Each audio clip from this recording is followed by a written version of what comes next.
मैं श्रेया 19 साल की हूँ और आज मैं आपसे एक ऐसा दिल दहलाने वाला किस्सा शेयर करने जा रही हूँ जो मेरे और मेरी फैमिली के साथ हुआ 5 साल पहले। मेरे पापा रेलवे में जॉब करते हैं। 2011 में जब उनका ट्रांसफ़र कोटा से भोपाल में हुआ तो मैं और मम्मी पापा के साथ भोपाल आ गए। वहाँ आने के बाद जब हम उस क्वार्टर में पहुँचे जो पापा को अलॉट हुआ था तो हमें पता चला कि उस घर को तैयार होने में अभी 2 महीने और लगेंगे।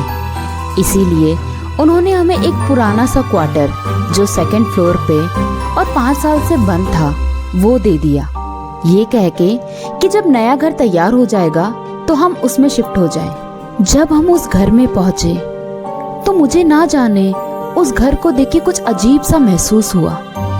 उस घर में काफी सारी पुरानी चीजें रखी हुई थी जो शायद पहले यहाँ रहते थे उनकी थी। मम्मी ने सफाई के दौरान वो सब फेंक दिया।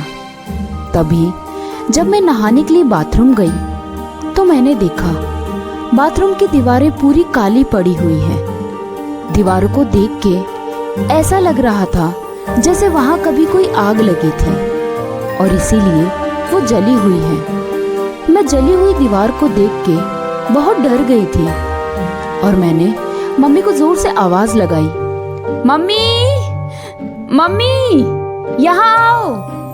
मम्मी मेरी आवाज सुनते ही तुरंत बाथरूम में आ गई थी और वो भी बाथरूम की जली हुई दीवारें देख के चौंक गई थी।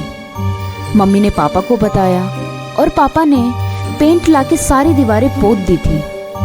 पर अजीब बात तो ये थी कि बाथरूम की दीवारों पे किया हुआ वो पेंट सुबह तक उतर के नीचे गिर जाता था और दीवारें फिर से वैसी की वैसी जली दिखाई देती थी। पापा ने ना जाने कितनी ही बार उन जली हुई दीवारों को पोता होगा पर कोई फायदा नहीं हुआ। सिर्फ इतना ही नहीं, इस घर में हर रात को कुछ ना कुछ ऐसी अजीब घटना होती थी जिसकी वजह से मैं पूरी रात सो नहीं पाती थी। कई बार रात में लाइट चली जाती थी, कभी कभी पैरों के चलने की आवाज आती थी और कभी कभी तो ऐसा लगता था जैसे कोई पूरे घर में घूम रहा है।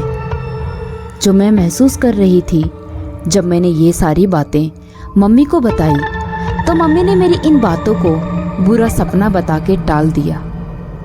पर एक घटना ऐसी भी हुई जिसने मम्मी का बुरा हाल कर दिया था। एक रात को पापा बाहर गए हुए थे और घर पे सिर्फ मैं और मम्मी थी। मम्मी अपने कमरे में सो रही थी और मैं अपने। तभी रात के करीबन 3 बजे मुझे मम्मी की चीखने की आवाज़ सुनाई दी। मैं एकदम से डर के उठी और तुरंत मम्मी के कमरे की ओर भागी। जैसे ही मैं मम्मी के कमरे में पहुंची मैंने देखा मम्मी का बुरा हाल हो चुका था। वो बेड पे अपने दोनों हाथों को बांधे हुए बैठी थी।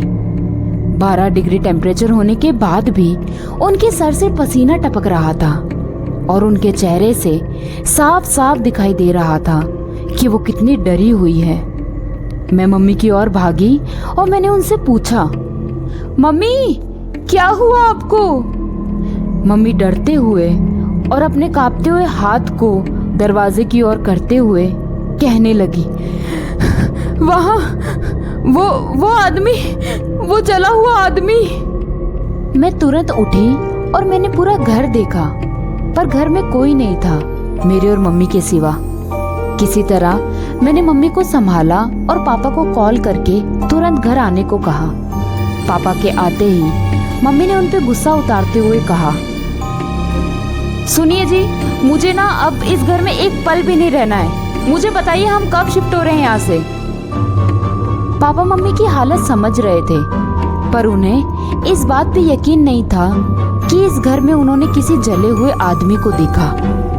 हालांकि मैं मम्मी की इस बात पे यकीन कर चुकी थी क्योंकि मैंने हर रोज यहाँ अजीब अजीब चीजें नोटिस करी थी। पापा मम्मी को संभालते और समझाते हुए कहते हैं, सुमित्रा तुम शांत हो जाओ। और तुमने जिस जले हुए आदमी को देखा वो कोई बुरा सपना भी तो हो सकता है। और रही बात शिफ्ट करने की, तो बस इस हफ्ते की बात है। अगले हफ्ते तक नया फ्लैट रेडी हो जाएगा और हम वहाँ शिफ्ट हो जाएंगे। पापा की बात सुन के मम्मी किसी तरह अपने आप को संभालती है और गुस्सा शांत करती है। नए घर में शिफ्ट होने में अभी हमें 5 दिन और बाकी थे। 21 जनवरी 2011 रात के करीबन 2 बज रहे थे। मम्मी पापा अपने कमरे में सो रहे थे और मैं अपने कमरे में सो रही थी। तभी मुझे ऐसा महसूस हुआ जैसे कोई मेरे सर पे अपना हाथ फेर रहा हो।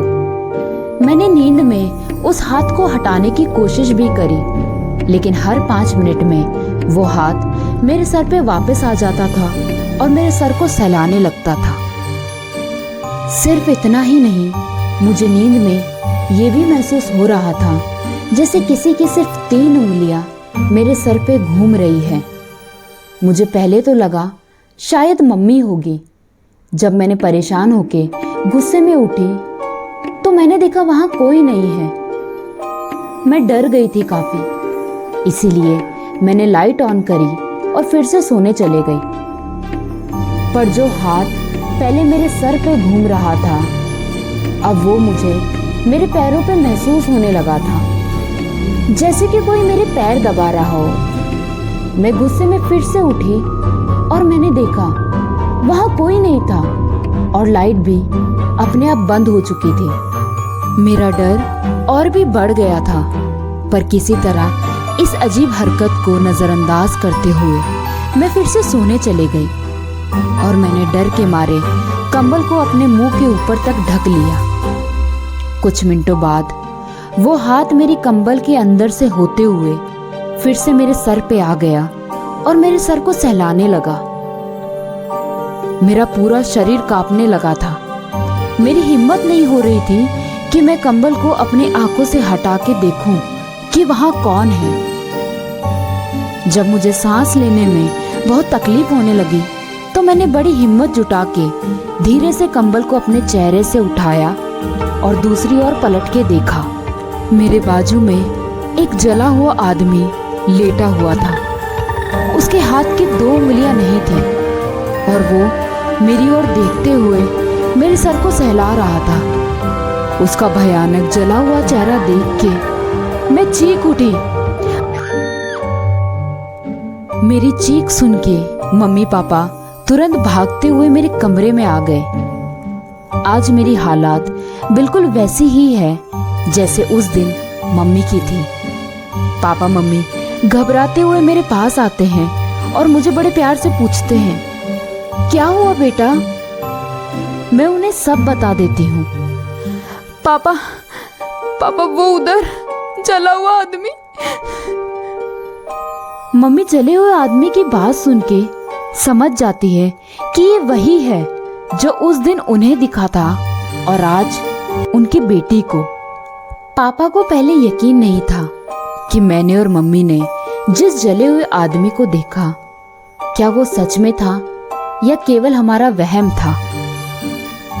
अगले दिन जब पापा उस घर की हिस्ट्री पता कर रहे थे तो उन्हें वहां एक कर्मचारी मिला। वो कर्मचारी पापा को उस घर के बारे में बताते हुए कहने लगा, साहब वो क्वार्टर पिछले 5 साल से बंद था। मुझे जब पता चला कि आप लोग रहने आने वाले हो तो तभी मैंने आपको उस घर का राज बताना चाहा, पर बड़े साहब ने मुझे मुंह बंद रखने को कहा।